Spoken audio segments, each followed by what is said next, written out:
Seguimos con la serie de estudios en el Éxodo y hoy vamos a ir al capítulo número 2. Capítulo número 2, versículos del 11 al 25, para seguir hablando de la vida de Moisés, el libertador. Así que vamos a ir a ese texto para reflexionar acerca del destierro mortal, que va a ser de alguna manera, si habéis tenido tiempo de leerlo en casa, este texto bíblico, de qué manera las cosas pasan, como vimos la semana pasada, de ser rescatado de las aguas a convertirse en príncipe de Egipto, a lo que vamos a ver hoy, ¿no? Y a modo de introducción, haceros algunas preguntas. ¿A quién de vosotros no le ha hervido alguna vez la sangre al contemplar una injusticia que se está desarrollando delante de vuestros ojos? ¿Quién no se ha indignado terriblemente cuando ha sido testigo de primera mano de un crimen de lesa humanidad? ¿Qué ser humano no ha sentido la imperiosa necesidad y el impulso instintivo de actuar en una coyuntura que atenta contra tus más sagradas convicciones y principios morales?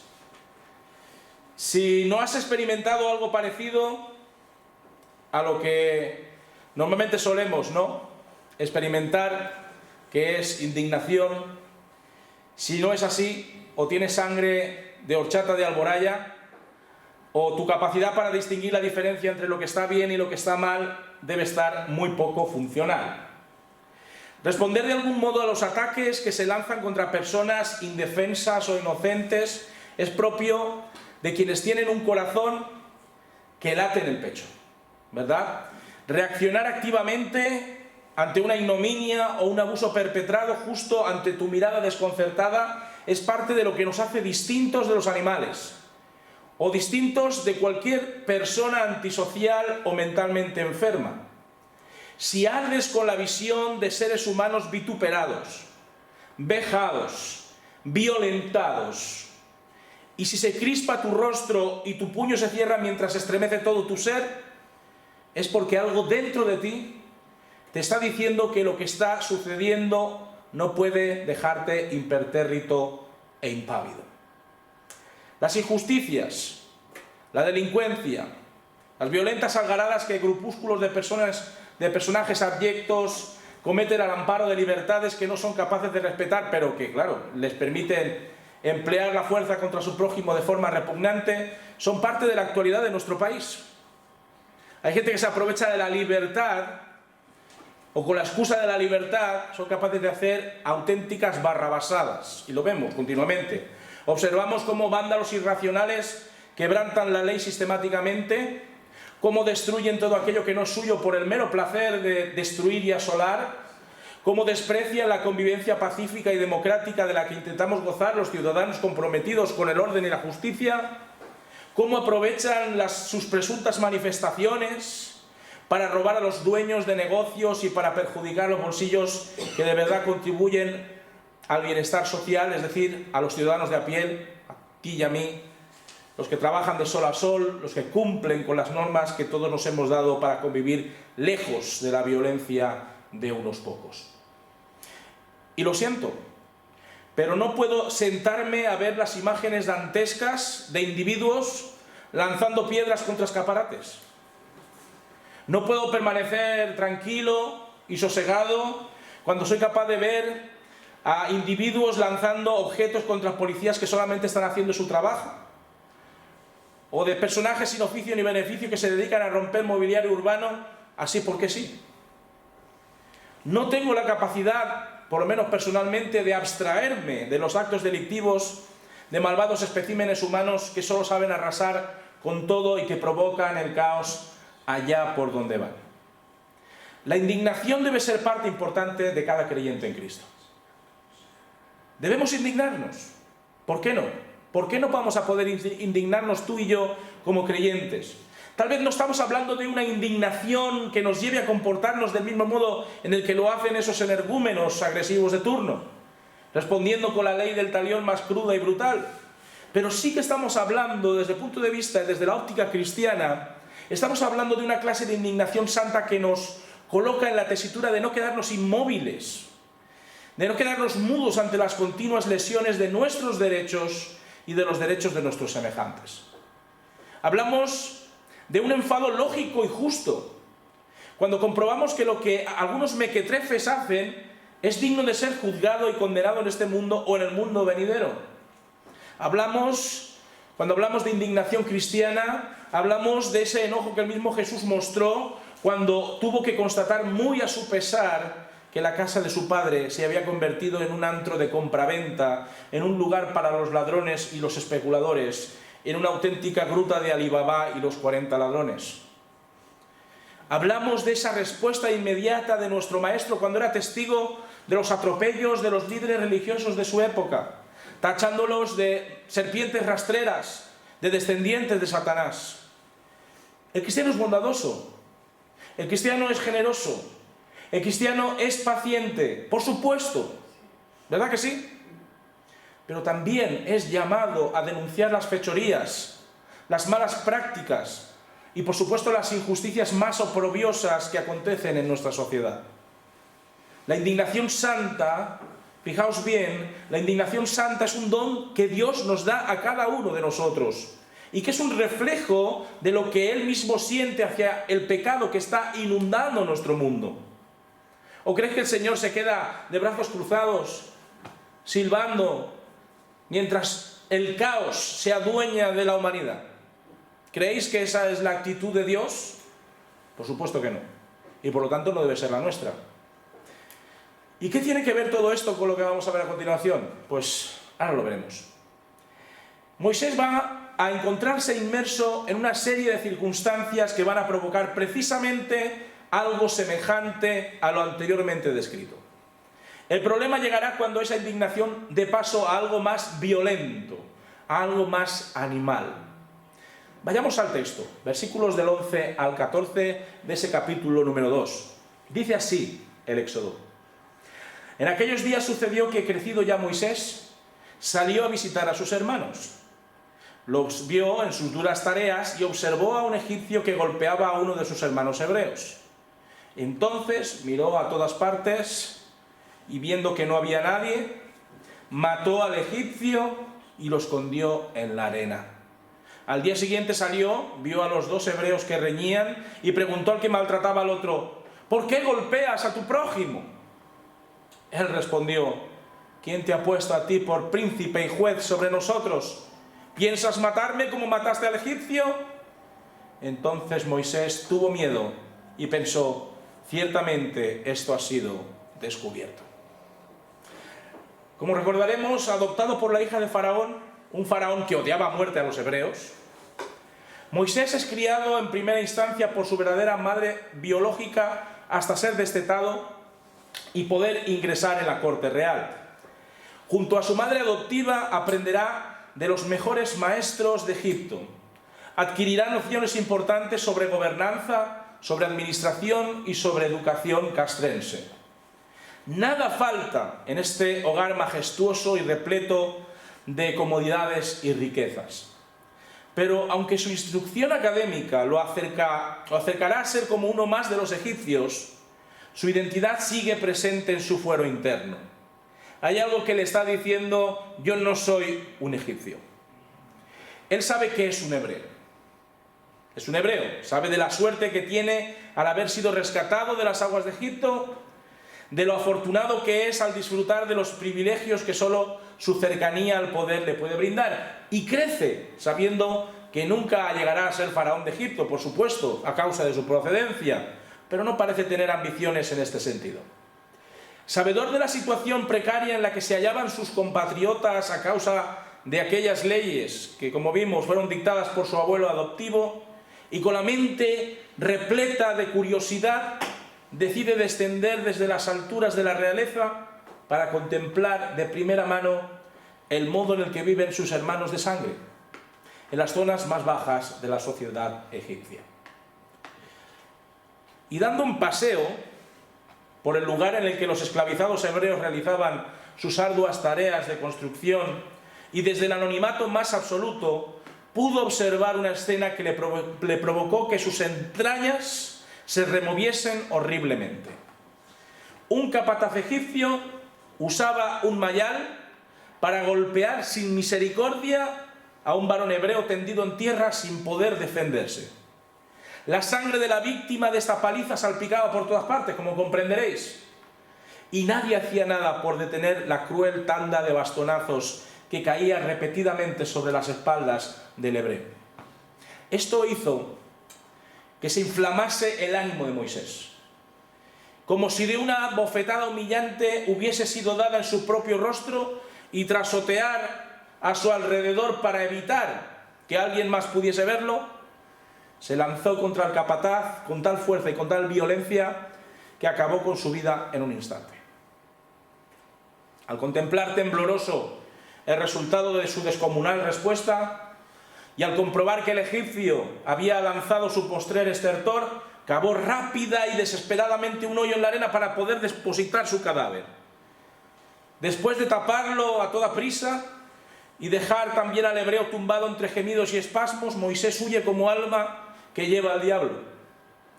El joven Moisés sabía perfectamente qué es lo que había hecho. Lo sabía.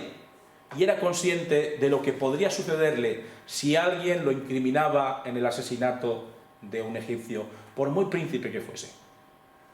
No sabemos con qué ánimo lo hizo, pero Moisés decide volver a visitar las obras de construcción donde el día anterior se había cometido el derramamiento de sangre. Tal vez en su mente había intentado justificar su acción irreparable apelando a la indignación justa que lo había embargado en ese instante. Y quizá de alguna manera entendió en su irresponsabilidad e ingenuidad que podía seguir vengando o defendiendo a los suyos de los abusos egipcios. No podemos tener certeza de ambos extremos, pero de lo que sí podemos tener certidumbre es de que Moisés regresa al lugar del crimen. Y ahí está el error. Volver al lugar del crimen, ¿verdad? Que es una de las leyes que aparecen en todas las series de televisión de investigación en las que no hace ningún asesino que se precie de serlo. Vuelve de nuevo al lugar del crimen y se encuentra con una trifulca entre dos hebreos. Y a puñetazo limpio el uno zarandeaba al otro y el otro trataba de defenderse como gato panza arriba, y Moisés, tratando de ejercer de mediador en esta disputa, echa en cara a uno de sus compatriotas los malos modos con los que está maltratando a uno de sus vecinos. Sin embargo, ¿qué se encuentra Moisés? Moisés se encuentra con una respuesta por parte del que va ganando la pelea, que lo deja sin habla y con los ojos como platos. El hebreo le espeta con toda la desfachatez del mundo que quién era Moisés para estar dándole lecciones de moral y civismo. ¿Quién eres tú? ¿Quién lo había elegido a él para juzgar causas que no le concernían? ¿Acaso Moisés se las estaba dando de algo que en realidad no era? ¿Quién le había conferido la autoridad para dirimir disputas de esclavos? ¿Acaso iba a defender su intervención empleando la violencia del mismo modo que había hecho con el egipcio que había matado ayer mismo? Claro, imaginaos a Moisés. Moisés, enmudecido y con sudores fríos, comienza a retirarse poco a poco hacia atrás de una muchedumbre que paulatinamente iba rodeando a los púgiles y al cortesano hebreo. El temor a ser descubierto por las autoridades egipcias empieza a ser una posibilidad demasiado clara. Y corriendo sin mirar atrás, y con su mente haciendo cábalas sobre los siguientes pasos que debía dar para evitar ser ajusticiado, se dirige a su palacio para hacer acopio de todo aquello que le pudiese servir para sobrevivir al destierro que iba a imponer sobre él mismo. La deshonra caería de pleno sobre su madre adoptiva, por supuesto, aquella que lo trajo a la corte, aquella que lo había protegido de la ira de Faraón, y sin duda la inmunidad diplomática no iba a ser un obstáculo para que su abuelo adoptivo lo condenase a la pena capital. Sin poder despedirse de nadie, ocultándose en todo momento, Moisés pone pies en polvorosa porque sabe que la orden de caza y captura ya ha sido dada a todas las guarniciones egipcias. Claro, la reacción virulenta del faraón no se hace esperar en cuanto es informado del homicidio perpetrado por Moisés. Vayamos al texto de nuevo, versículos del 15 al 22. Cuando Faraón oyó acerca de este hecho, procuró matar a Moisés. Pero Moisés huyó de la presencia del Faraón y habitó en la tierra de Madián. Allí se sentó junto a un pozo. El sacerdote de Madián tenía 7 hijas que fueron a sacar agua para llenar las pilas y dar de beber a las ovejas de su padre. Pero llegaron los pastores y las echaron de allí. Entonces Moisés se levantó, las defendió y dio de beber a sus ovejas. Cuando ellas volvieron junto a su padre Reuel, éste les preguntó: ¿por qué habéis venido hoy tan pronto? Un varón egipcio nos libró de manos de los pastores, también nos sacó el agua y nos dio a beber a las ovejas, respondieron ellas. Preguntó entonces Reuel a sus hijas: ¿dónde está? ¿Por qué habéis dejado marchar a ese hombre? Llamadlo para que coma. Moisés aceptó vivir en casa de aquel hombre, y éste dio a su hija Séfora por mujer a Moisés. Ella le dio a luz un hijo, y él le puso por nombre Gersón, pues dijo: forastero soy en tierra ajena. El destino que tiene en mente Moisés al huir del faraón para conservar el pellejo es Madián. Este territorio, para que nos ubiquemos, se encontraba ubicado al nordeste de la península del Sinaí, en la ruta de Edom a Egipto, muy cerca del desierto de Parán. Su nombre, el nombre de Madián, se debe a uno de los hijos de Abraham tenidos con Cetura, que fue la concubina con la que estuvo después de la muerte de Sara. Y a lo largo de la historia de Israel, sus habitantes, los madianitas, ¿por qué eran conocidos? Por su sabiduría, por su cultura excelsa. ¿Por qué eran conocidos los madianitas? Porque eran absolutos maleantes, eran personas que se dedicaban al pillaje. Y fueron muchas veces quebradero de cabeza para los israelitas. Posiblemente Moisés tuvo que recorrer cerca de 320 kilómetros a pie hasta alcanzar la región en la que se hallaba situado el pozo del que nos habla el texto bíblico que nos ocupa. O sea que no fue un paseíto precisamente. Quería poner tierra de por medio, pero de verdad. Fue una larga travesía viajando en soledad a merced de cualquier bandido que pudiera recorrer la ruta escogida por Moisés. Y haciendo una parada para poder descansar sus malheridos pies y poder beber y aprovisionarse de agua para un posterior tramo más de viaje, Moisés repara en 7 doncellas que acuden al pozo para dar de beber a sus rebaños. Pero hete aquí que en ese instante una cuadrilla de pastores las intercepta y tratan de echarlas de aquel lugar para brevar primero a sus ovejas y cabras. Menudo morro tenían estos.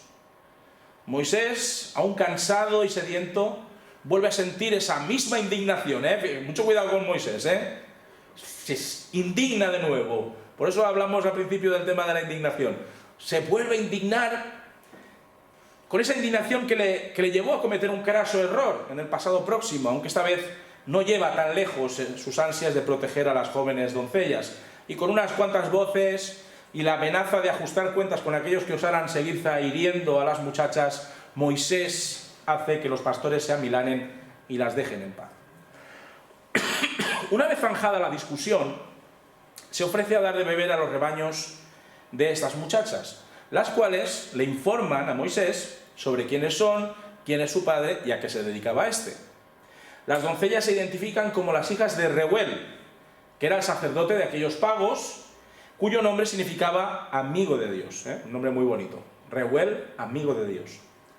Una vez las ovejas han saciado su sed, las muchachas se marchan a las tiendas de su padre, agradeciendo a este desconocido que las hubiera defendido de las maniobras malvadas de los pastores, y el padre de estas jóvenes se sorprende al verlas llegar tan temprano a casa, porque lo normal es que llegasen al pozo y enseguida los pastores las echasen de allí y siempre le quedaban a la cola, ¿no?, para dar de beber a su rebaño. Entonces diría, qué raro, aquí ha pasado algo distinto, ¿no? Siempre llegaban tarde a causa de los desmanes de esos groseros pastores, y en esta ocasión ocurre todo lo contrario. Por curiosidad, Reuel les pregunta la razón de este cambio tan sorprendente en su dinámica habitual. Y ellas le relatan el encuentro con el desconocido en el pozo, y lo describen como de procedencia egipcia, tal vez por los atuendos tan característicos de esa nación que todavía seguiría vistiendo Moisés en su huida. Ante la generosidad, ante la protección que este varón ha desplegado en beneficio de sus hijas, las anima a que regresen a buscarlo. ¡Id a buscarlo! ¡No lo dejéis marchar! Queremos agradecerle con un buen banquete esa actitud tan loable en favor de nuestras hijas. Y así lo hacen. Y Reuel queda tan encantado con Moisés, al conocerlo, con su admirable saber estar, con su inteligencia, con su honestidad, que le propone que se quede con ellos, dado que no tiene un lugar en el que sentarse definitivamente, y ese podría ser un buen lugar como cualquier otro, ¿verdad? La historia del destierro de Moisés no suena a otro pasaje de la Biblia anterior. ¿A qué os suena? La historia del destierro de Moisés nos suena bastante al episodio de la huida de Jacob a Padán Aram, ¿verdad? ¿Recordáis? ¿Por qué huyó Jacob? ¿Por qué huyó Jacob? Huyendo de Saúl, ¿no? Porque sabía que Saúl quería ajustar cuentas con él, le había robado la primogenitura y la bendición especial de su padre. Recordamos que Jacob también ayudó a Raquel a mover la piedra que tapaba el pozo, ¿recordáis? Y que tras una recepción por parte de Labán, al final se quedó también en su casa para trabajar para él. También este texto, esta historia, nos trae reminiscencias de la narración del siervo de Abraham, cuando viaja a buscar esposa para su hijo Isaac, donde un pozo también determina el encuentro entre el criado y Rebeca. Bueno, el caso es que Moisés comienza desde cero en tierras lejanas, muy lejanas del lugar de su nacimiento y crianza, y afirma este nuevo principio de cosas contrayendo matrimonio con una de las hijas de Reuel, con Séfora. ¿Sabéis qué significa Séfora? Séfora significa ave o brillantez. Y con ella tendrá un hijo, al que pondrá por nombre Gersón, el cual describe a la perfección su estado actual en Madián, el de un extranjero lejos de casa, dado que su apelativo significaba peregrinaje o exilio. Yo creo que es una manera bastante hermosa de decir que Moisés comenzó a pensar en echar raíces, dados sus antecedentes penales en tierras de Egipto. Claro, el tiempo va pasando, y con los seres humanos cumplen años, hasta que en un momento dado fenecen, como así ocurre con el faraón que odiaba a los hebreos, abuelo adoptivo de Moisés. Nos dice los versículos 23 al 25, que son los últimos del estudio de hoy, que aconteció que después de muchos días murió el rey de Egipto. Los hebreos, muchos de ellos suspirarían aliviados, ¿verdad? Los hijos de Israel, que gemían a causa de la servidumbre, clamaron, y subió a Dios el clamor de ellos desde lo profundo de su servidumbre. Dios oyó el gemido de ellos y se acordó de su pacto con Abraham, Isaac y Jacob. Y miró Dios a los hijos de Israel y conoció su condición. No sabemos cuántos años pasaron hasta que el faraón, que comenzó su labor de sometimiento y esclavización de los hebreos, fallece. Tal vez pensaron muchos de estos oprimidos hebreos que con el cambio de faraón las cosas serían distintas o mejorarían. ¿Qué creéis? ¿Mejoraron? No obstante, la realidad es otra, ¿verdad? Por desgracia es otra, una mucho más funesta, más dura, más dolorosa si cabe. Los israelitas, sumidos en la miseria más vergonzante, acrecentan su clamor, acrecentan su deseo, su desesperado ruego ante Dios, y Dios los escucha atentamente. El sufrimiento de su pueblo lo entristece y estima que ya es el momento de su liberación, que pronto se estará fraguando esa liberación lejos de allí, en Madián, pero que deberá ser consumada esa liberación a su debido tiempo. El Señor, esto es muy importante que lo entendamos, el Señor no olvida nunca las promesas que da, y ni mucho menos olvidó las promesas que dio a los ancestros de los hebreos atribulados, y asumiendo su sufrimiento, asumiendo su desdicha, inicia el despliegue oportuno de su plan de liberación y de redención para con su pueblo escogido. También el Señor se indigna cuando ve la situación de su pueblo. Se indigna al comprobar la clase de trato que están sufriendo sus criaturas y tomará cartas en el asunto de forma espectacularmente sobrenatural. Para terminar, queridos hermanos, la indignación santa de la que hemos ido hablando, tanto en la persona de Moisés como en la propia persona de Dios, debe gestionarse correctamente desde lo que las Escrituras establecen de forma expresa. El apóstol Pablo nos dejó varias perlas de sabiduría que encajan en aquellos casos en los que nos enfadamos con razón y por motivos justos. Efesios 4:26 airaos, pero no pequéis, no se ponga el sol sobre vuestro enojo. O Romanos capítulo 12, versículo 21, no seas vencido de lo malo, sino vence con el bien el mal. El apóstol Pedro también aporta un entendimiento equilibrado de nuestras emociones encendidas y apasionadas. Cuando 1 de Pedro 3:9 dice, no devolváis mal por mal, ni maldición por maldición, sino por el contrario, bendiciendo, sabiendo que fuisteis llamados a heredar bendición. Con estos consejos en mente, queridos hermanos y hermanas, hemos de ejercitar la templanza, hemos de ejercitar el dominio propio, sin renunciar a seguir denunciando, a seguir protegiendo, a seguir defendiendo a los indefensos en cualquier ocasión en la que la injusticia aparezca. Por otra parte, Moisés parece haber decidido asumir que su vida será una vida pacífica, una vida cuidando de los rebaños de su suegro en tierras lejanas. Ha sentado cabeza, ha formado una familia y, en definitiva, poco a poco irá olvidando su controvertido pasado. Y ahí vienen las preguntas con las que nos tenemos que quedar para la semana que viene. ¿Pasará sin pena ni gloria por los cauces de la historia Moisés? ¿Escuchará desde lejos el lamento de sus compatriotas de tal manera que su corazón dejará de acelerarse con sus desdichas y miserias en Egipto? Pues la respuesta a estas preguntas y a muchas otras más en nuestro próximo estudio sobre la vida de Moisés en el libro del Éxodo. ¿Tenéis alguna pregunta, alguna cuestión relacionada con el estudio de hoy? Muy bien, pues la semana que viene seguimos con Éxodo capítulo 3, la zarza que arde. Esta va a ser también muy interesante, muy interesante. Esa zarza ardiendo que se va a encontrar Moisés en mitad de la nada y todo lo que va a ocurrir a continuación. Así que no os perdáis el capítulo número 3, que podáis estar leyéndolo a lo largo de toda la semana que tenemos por delante.